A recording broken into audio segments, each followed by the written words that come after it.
All right, so in the break, I said to the women, even though you don't really have work-life balance and lots of hours in your own business and so on, lots of setbacks, would you ever go and work for someone again? And guess what? All of them said no. So let's talk about that. Why not? What is it that is, even with all the hours, all the frustrations, cash, blah, blah, blah, why wouldn't you? For me, it's, I guess, an opportunity to have the freedom to create something that I'm really passionate about and to put it into practice and impact other people. That's what fills my love tank, is the impact that we have on... There's that word again. But it is. I mean, everybody has a love tank, and it's how you fill it that you feel fulfilled in life, really. And for me, it's about changing other people's lives and giving them knowledge and power. And I love doing that, and not ever having to put in another leave form or to have to ring in sick. Not that I really have sickies now. It's a bit hard to do that when you've got your own business. What's that?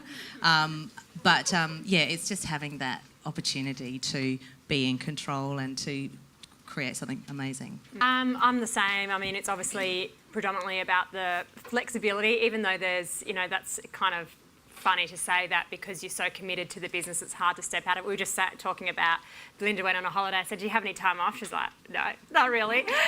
Up early and working, so it's hard to sort of separate yourself from the business, and that's a big focus for me this year, is putting in some strategies to make the business more resilient, so that if I'm out of it for whatever reason, that it's still working. But I think for me, it's just the flexibility and the sense of accomplishment of building something from the ground up. Actually, you just brought up something really important, and that is that we're all doing this and we're all talking about work-life balance, and I cannot help thinking that if we're blokes, it might not be like that. I hate to say it, sorry, blokes in the room, but really we need to build businesses that are independent of us, and that is the goal, and I think we've all spoken about that we all have an exit strategy. But I think we do get somewhat married to our business, and even though I could never, the question was, can you work for someone else? No, I'm totally unemployable. Well done. I said it was all the F words. Freedom and flexibility. Can't beat it. Yeah. So one of the themes that was coming through from all of the answers from these amazing entrepreneurial women was around about that get to know your numbers, understand the finances, and if there's anything that I would give you as a top tip, women in business, and particularly if you want a board career, it's get to understand the numbers, run a P&L, understand a balance sheet. You don't have to be an accountant. You can outsource that. Just need zero. BDO, we can outsource it to BDO. Hello, girls. They're my firm. You just need zero, right? Yeah, well, zero is a package, but you still need the accountants in the end. So, you obviously understand to get to know the numbers. So, what would you do right in the beginning to understand, even as you're thinking up this beautiful business? What would you do now? In getting to understand the numbers, how would you do that? I guess I did spend I spent a lot of time with my accountant in the infancy, so I think I did have a really good understanding of it. Because it wasn't my passion, I just wasn't putting a lot of effort into the basics like reconciling and all those sort of things that just fundamentally you have to do. So I would have outsourced sooner in terms of the bookkeeping, which just makes understanding the numbers that matter so much easier. If you have that data presented to you, I have it presented to me like monthly and also quarterly in a report where you can just see where the money's going, where you're hemorrhaging the money, where it's coming in, where the key growth areas are, all those sort of things that you can identify the opportunities in the business and where you've got to rein it in a little bit. So I just think it's, just making enough time to get your head around exactly what's going on. And even though outsourcing and having a great relationship with the accountant is so critical, in the end it's your baby, and you really have to have the fundamental understanding and not just rely on what they're saying. You know, because sometimes, you know, you pick up little mistakes or this has happened there, and, you know, I think to be able to do that, it's great for your accountant and your bookkeeper too if you're able to say, actually, that's out of whack, and, you know, I think that kind of builds a mutual respect as well. Good. Yeah. Yeah, I totally agree with that, the buck stops with you. It really does. Doesn't matter what else is going on. If you're, you know, your returns, we apply for R&D tax concessions, by the way, and I really recommend that you do that if you do intend going into an innovative business, but it has to have true innovation. You can all talk to Doug Adamson there. He's hiding. He's hiding. He can tell you all about Commercialisation Australia grants, which are soon to be entrepreneurship grants. With the numbers, basically, you cannot get investment in your company if you don't understand your numbers. It's the single most important thing. They all believe you when you say that you've got a fabulous business. Really, they do. They assume that if you're coming in there that you know what your business is about. They want to see the numbers. Well said. And I guess for me, as I said very clearly at the start, finances are not my favourite bit. And I guess I didn't put as much emphasis on understanding my finance. Or maybe, yeah, I understood them. I just didn't love them. And, reconciling and the process. Then I went to MyOb in the cloud, and that was great. And I thought it was way better than what I was using. My accountant at the time was saying, don't go to Xero, MyOb's better. I wanted to go to Xero. I wish I'd done it sooner. Now I'm with Xero. Oh, it's heaven. If you're not with Xero, check it out. And now I understand my numbers really well, and I'm right on top of it. So, absolutely. It's just getting an understanding and have an accountant that can put it to you in layman's terms, not talk gobbledygook, because if they overwhelm you with the information, then it's just going to make it harder for you.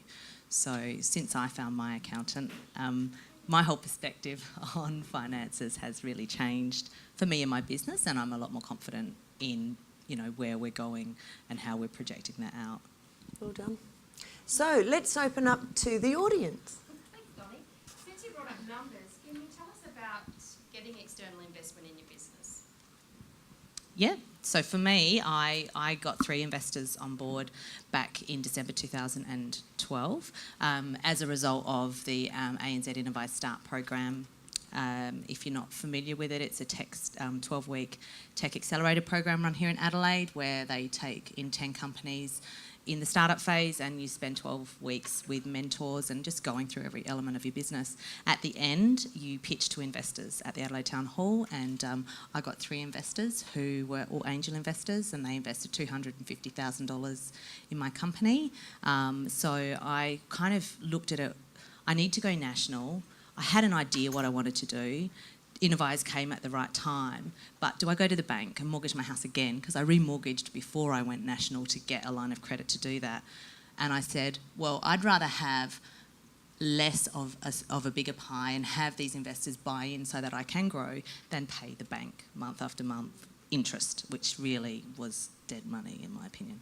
So for me, that was my solution, and it worked really well. I had vested interest. They've got networks and resources and experience. So I've just got this powerhouse of smart people helping me make the really tricky decisions.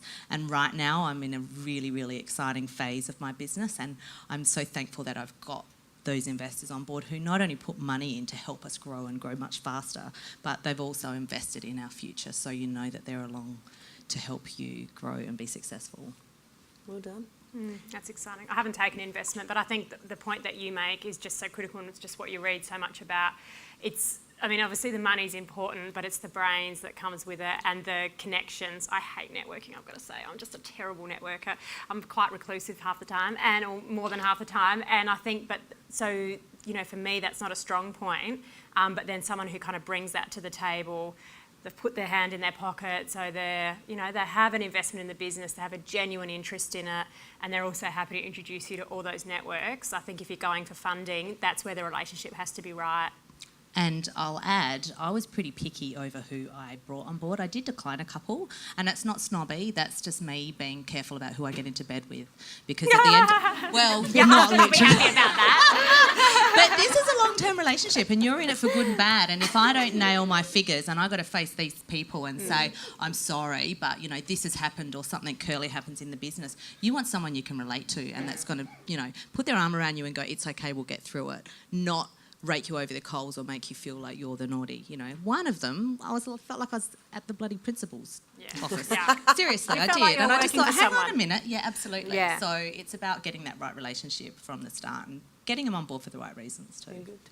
And are you looking at investors to expand your business? Yes, definitely. With these new platforms, which are global, we'll be going global immediately, and that requires money that we don't have.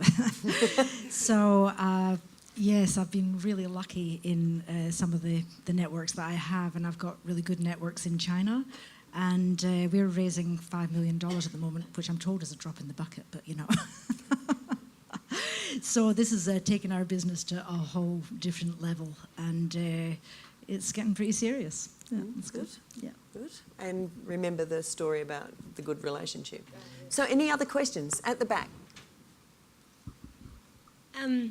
You all kind of indicated you've had sort of, this was Could a you just second... stand up so we can... Sorry, Doug. You've all kind of indicated that you've had sort of a first go at something, and then you kind of entered your businesses with children and, as a different phase in your life. What did you do beforehand, and how important was that to get you started on the track of where you are? Good question. Well, before that, I was a journalist, so I've been a journalist all my life, and I probably still consider myself to be a journalist. And then I worked at IBM as a PR operative, and across every division of IBM, which brought me into the technology space. And I loved technology. I was one of the first trainers. Oh God, this really puts me right back. But I was there at Australian Consolidated Press, working for the Women's Lip Weekly when the first computers were introduced to ACP, and I was the only person on staff who had a computer at home. so I was God, because I could change things from bold to italic. And so that's really where this came from. Yeah, I absolutely love technology. I really do. For me, I had 13 years of sales and marketing experience in our family business. So my father was very entrepreneurial. He took houseboating to a whole new level on the Murray River, and we spent some time in tourism, and I guess, writing tourism awards, and we were very successful in those awards. And I just guess I watched us build an amazing business and exit. So I'd watched my parents do it, and I knew, I want to do that. That's exciting, to be in control and make those decisions. I'd been an executive assistant for a general manager with 1,200 staff under her, so I was very organised. And using the skills I had from the admin of running a business and supporting a general manager, and then the marketing and the sales and being creative, and loving the internet, because the internet came out when we had houseboats, so I kind of was the first one to have technology and houseboats together. So that, it was, and so that got us ahead of the curve as well. So I knew I'd do something like that, but it was just, what would it be? And I didn't really know. As I said, I fell into what I'd started, but it was just the perfect mix of everything coming together. So Yeah, I think that's so true. I mean, I think everything you do can bring something to the table. I did marketing at uni, even though when I graduated there wasn't even a social media subject to the course, which is amazing. I worked in marketing and sales at Optus and for a cosmetic company, and when I started She Shopped, it was cold calling to get on advertising accounts. So those sales skills came to the fore. When you are doing the sales, the marketing, the content and everything, you need to use all those skills. And then the broadcasting and writing a column experience was good. I think one of the reasons people love She Shopped is the way that we produce content. It's a little bit different. We have a lot of fun. Our writing style is quite unique. So I think all those skills helped me definitely with the business in its infancy, no question. There was a mention earlier, I think it was Leila, with the SEOs, and I get emails regularly from various companies suggesting how they're going to build that for me. And I'm just curious as to how you do that, or how do you research somebody who can help you do that, or... That's such a good question. Yeah. I actually want to hear the answer. There's two sides to this, because I am extremely fortunate in that NewsMaker is so highly SEO'd with naturally, because the best way to search engine optimize something is to have original content, and it would be the same for Belle and for Lucy. Their systems would be automatically search engine optimized because they've got so much original content coming via blogs, in my case press releases and blogs.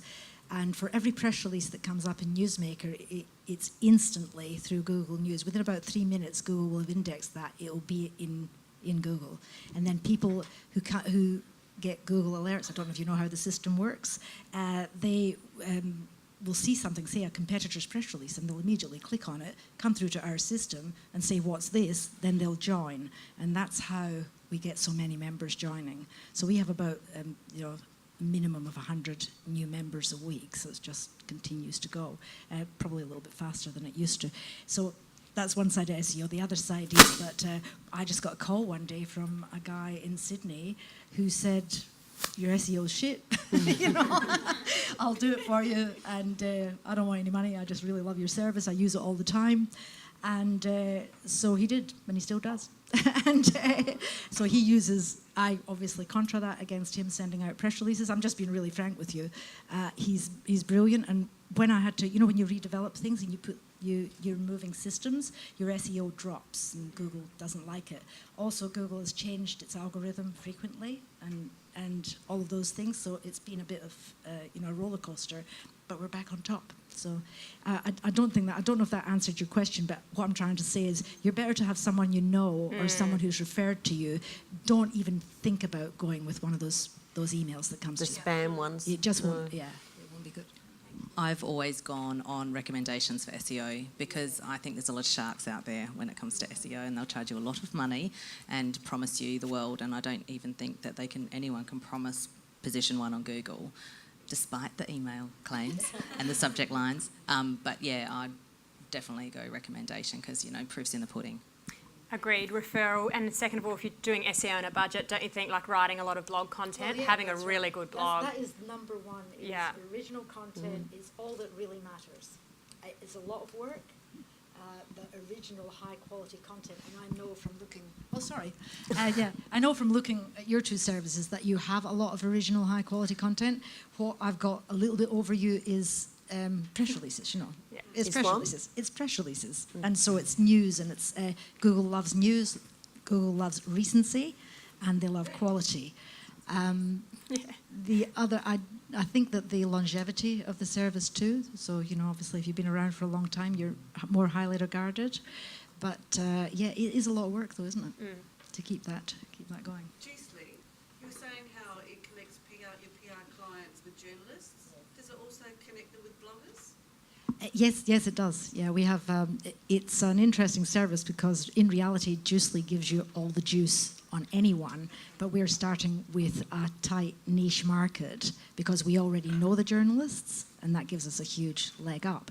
But bloggers are a massive part of that, and in some ways these days, I don't really see journalists and bloggers as being as separate as they used to be. Yeah, So powerful. Yeah. Thank you. Yes.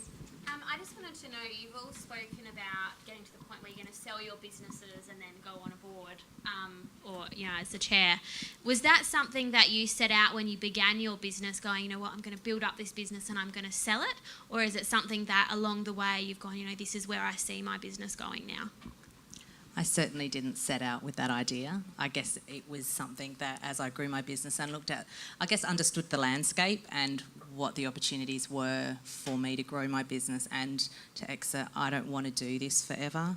It's something I want to put 5 years into and then go and I've got lots of ideas of what I want to do next. So husband's nodding, he's heard them all.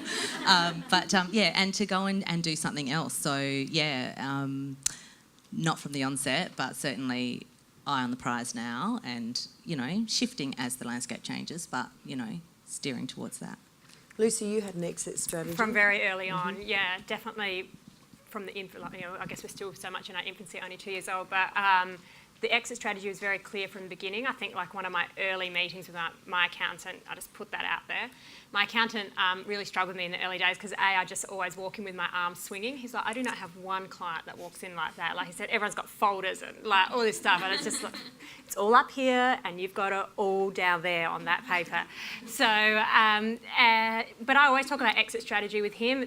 It's such a dynamic landscape that, you know, it does change all the time. The goalposts change all the time. He's awesome for me because he pushes me. Like I was like, I've got this great idea for Club She Shop, blah, blah, blah, blah, blah. And I'm like, oh, I don't know if I want to do it. And I walked out of that meeting and I think, you know, within 3 days I was on the phone and getting quotes. At that stage I was still pretty cross with my developer, so I was talking with a couple of other developers. So, you know, he actually really pushes me because he can see the potential in the business as well. So the exit strategy is quite solid, but it has to be dynamic enough to cope with how quickly this landscape changes. So in answer to your question, that's always been my plan. The first thing that I did after having the idea and finding a developer was to write a business plan, and so there's always an exit strategy. And also because I immediately applied for a commercialising emerging technology grant at that time, we had to have a business plan, and it had to, you know, part of that, or a business plan for investors, I should say, an information memorandum, in other words, and you have to have an exit strategy. So I was very focused, but I'll be honest with you, when the business started, I mean, I was completely floored when people actually came in and started using it, and then it became real. So it wasn't like it all happened, you know, perfectly in any. Children, and I'm interested in your thoughts on how you think your children perceive you in business. I love it. And whether or not you think that's having an influence on whether they want to be entrepreneurs or perhaps typical firemen and policemen. Such a good question. I love it because I'm so passionate. I would love to see my husband only ever knew football growing up. Like that's the only thing he thought he could ever do. And so like when you're coming to retirement at 31 and you think, oh my God, what am I going to do next? And so I never wanted that for my boys, and I also wanted them to know that there was so much more to life than AFL. And I knew that from well before I had my business. I was taking them to live theatre and all this stuff, like when they're from like 6 months old. I just wanted them to know. I know, poor Kane. And actually my middle child is like so into interpretive dance, and he's just like out there. But interestingly enough, my eldest child, who's very, he's just like Kane, he's like needs all the proof and all the rest of it. He's constantly talking about what age could I start my own business and all the rest. So I was just like, give me an idea, we'll work on it together. And like he's been off for like 10 days, and I said, when are you actually going to come and work with me in this business? So we talk about it a lot. My middle child, who is eccentric and crazy, talks about angels a lot. He's just out there, and interpretive dance. He wants his own YouTube channel, and he thinks I'm... And we're going to buy him a camera for his birthday, and we'll just start... He's like a born entertainer, and I can just see him turning that into a revenue stream. So I can see both of them actually following in Mum's footsteps, and I reckon the youngest one will go into AFL. I can see it, you could see it now, but yeah, so I think I just try and encourage her, and like, yeah, Raf just wants to get in front of the camera and have his own YouTube channel. So my kids are 2 and 4, so my 2-year-old, it's a bit hard to tell. He just wants cuddles and mum, and, you know. The 4-year-old, he gets it a little bit more, but still very young. Like he's just started kindy, but he loves baby bargains. The first time he ever said baby bargains melted my heart. It was his first 2 words. Not quite, no, not quite. But, you know, it's one of those moments where, and, you know, they recognise the logo and say baby bargains. So, you know, that's the branding's working a treat. But I want them to learn to grow up in an entrepreneurial family, to understand the value of hard work and what you can achieve. And they see that, yeah, I do work hard. And, you know, there's times when I say, no, Daddy's going to take you to the park so Mummy can do some work or whatever it is, to, you know, get them out the house. But I need some quiet.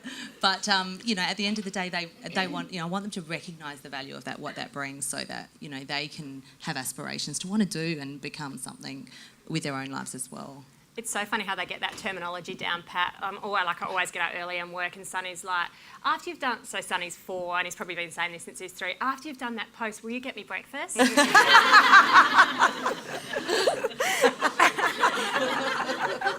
don't know if that's good or bad. I, on the other hand, my kids have been getting their own breakfast since they could crawl to the edge of the cupboard. So I've been self-employed the entire time. So my kids are now, I can't even remember, 23 and 25. So they basically tell me, they're pretty blunt about things. But I can say that my son is very entrepreneurial, and he has his own game development sideline where he's got a team that he's put together. And plus he's working in IT. And my daughter is a born saleswoman. She's absolutely incredible. And they're both extremely independent. And the question that you asked, who was it that asked the question? Yeah, the question that you asked was how your kids think of you as an entrepreneur. Well, they've never known anyone else. But my daughter phoned me earlier and said, "I'm so proud of you, Mum." Aww.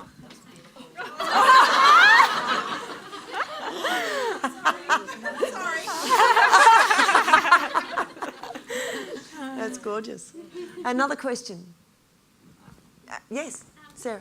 For those who are starting business and in that infancy stage, when did you know was the right time to jump? For us, we're risk-averse people. We've got a business idea. We want to get out there. We're so risk-averse that we're not ready to jump. But when is the right time to jump? Well, I don't think, because I do know your situation a little bit, I think you're a born saleswoman for a start. You've got fantastic personality, and I think you won't have any trouble at all. So there's not really, the risk is minimal, but you need to minimise your risk before you do it.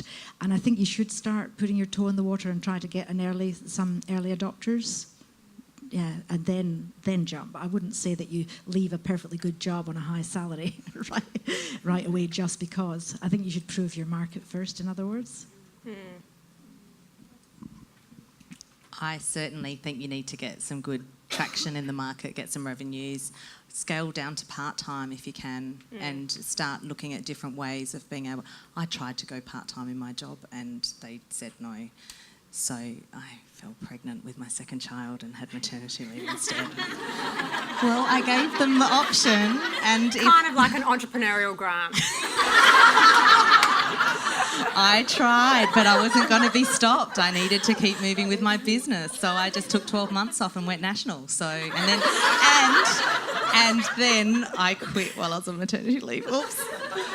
So I just needed the validation that, yes, we did get off, we did go national, and then we got the traction, and I knew, I was in Innovire's program then, and I was pitching to investors, so I knew there was no way I could go back to a job if I've got investors in my company, because they wouldn't want me going back to that job. So, that was kind of forced jump, but, it's about listen to your instincts. You know when the time is right and what's going to be right for your agenda with your family and for your lifestyle as well, and your commitments. Nothing much to add there, but yeah, I think you do have to be realistic. I've been so fortunate that She Shop turned a profit from its first year and all those sort of things, which is just great. It's been able to fund its own growth and all the rest of it. But there would have been some months where it was tough to pay the mortgage if we were relying just on She Shop. So I think it is important to be realistic, and it's like, how much stress do I want to take on here? But in saying that as well, I'm probably the most prone to jumping in and giving it a crack. So I think there has to be, if I think of the way Kane thinks of risk and the way I think of risk, it's so different, and you sound more like a Kane. Yeah, and I think you have to potentially be a little bit braver than that. Thank you. I was waiting for the microphone, but I have a loud voice. Boom. What were some of the risks that you faced, and how did you mitigate those? In terms of personal investment, or in terms of... More so in your startup phase. So people were talking about being risk adverse. What were some of the risks that you considered when starting up, and what sort of plans did you put in place to mitigate some of those risks and give you that... Planning. Me and planning. Oh, those words don't belong together. Yeah, I think, it's, particularly in our industries, don't you think it's moving so rapidly that it's really actually quite hard to perceive the risks until they're almost right on top of you? And that probably sounds a bit stupid, but in a lot of the ways it's the reality. The risk for me was the financial investment. I guess you've got to think about who your competitors are. We've had a great discussion about that before. Some of the people who I would perceive, I guess we're competitors in the sense that we're both fighting for the advertising dollar, but it's the way you perceive that. I've never been fearful of competition. We've both said there's enough advertising spend to go around. Digital advertising's just overtaken TV as the most spent on advertising platform, so there's plenty to go around. So, it's like how you perceive your competitors. Interestingly enough, my competitors and I give each other shout-outs on Instagram and all the rest of it. So I just think it's your attitude towards it, and are they real risks or are they just perceived? Because I really can't think of terribly, other than the financial side of it, what have I got to lose? Not that much. So for me, starting off, I just took $5,000 off the mortgage, and we had equity in the house, and I just thought, dip my toe in the water. There was a risk it was going to blow $5,000, but it was $5,000. We just paid the house off a bit longer. But when I went national, I refinanced the house, so I had a line of credit, and there was risk there. But I'd got the business model right in Adelaide, and I knew that it was going to turn a profit that way. And then I used that philosophy to go around the country, and that obviously worked.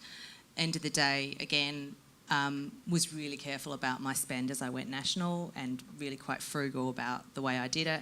And as we got momentum, so came with the revenue. So I kind of negated that very, very quickly.